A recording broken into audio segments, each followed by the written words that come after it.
Hello dear students, इस particular video में हम स्टडी करेंगे कूलम्ब्स लॉ के बारे में। So let's get started. तो कूलम्ब्स लॉ का पहले हम स्टेटमेंट देख लेते हैं क्या होता है। According to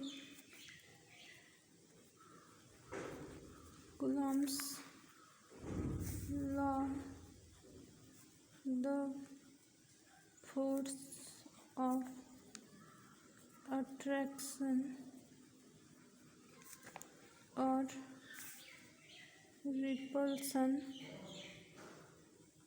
the force of attraction or repulsion between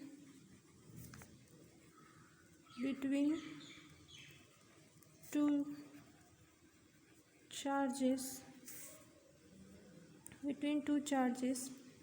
is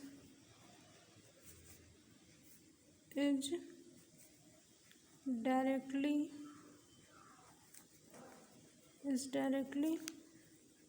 proportional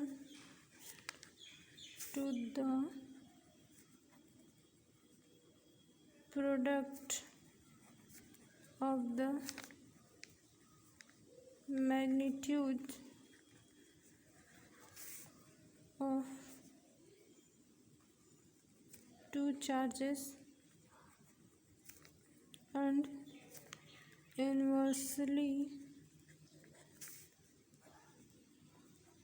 proportional to the square of the distance between them।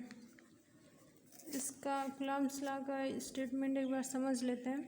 Coulomb's law के अकॉर्डिंग जो फोर्स ऑफ अट्रैक्शन या रिपल्सन है किन्हीं दो चार्जों के बीच में, वो डायरेक्टली प्रोपोर्शनल होगा उनके product of the magnitude of two charges and inversely proportional to the square of the distance between them.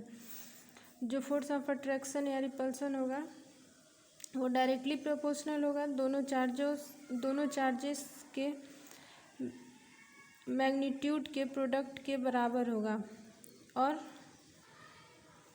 Inversely proportional होगा उन दोनों चार्जों के बीच के डिस्टेंस के स्क्वायर के। डिस्टेंस के स्क्वायर का इन्वर्सली प्रोपोर्शनल होगा जो फोर्स ऑफ अट्रैक्शन या रिपल्सन होगा। फोर्स ऑफ अट्रैक्शन पर्टिकुलरली कब होगा?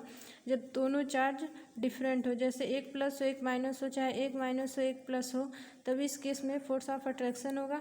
और जब जो दोनों चार्ज सिमिलर, यानी कि एक प्लस है और दूसरा भी प्लस है, यानी कि और एक कंडीशन और हो सकता है एक माइनस है और दूसरा भी माइनस है, तो इन दोनों केसेस में फोर्स ऑफ रिपल्सन होगा। और इसका हम मैथमेटिकल फॉर्मूलेशन भी देख लेते हैं। जैसे कि लॉ के अकॉर्डिंग जो फोर्स होगा वो डायरेक्टली प्रोपोर्शनल होगा Q1 Q2, जहाँ पे Q1 क्या है? मैग्नीट्यूड ऑफ चार्ज फर्स्ट, और ये Q2 क्या है? Magnitude of charge second. और F is directly proportional to the 1/r²। ये R क्या है? ये दोनों चार्जेस के बीच की दूरी है।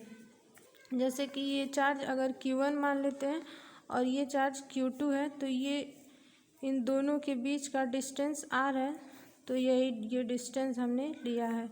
अगर इन दोनों इक्वेशन को हम कंबाइन करते हैं तो हमारा क्या मिलता है?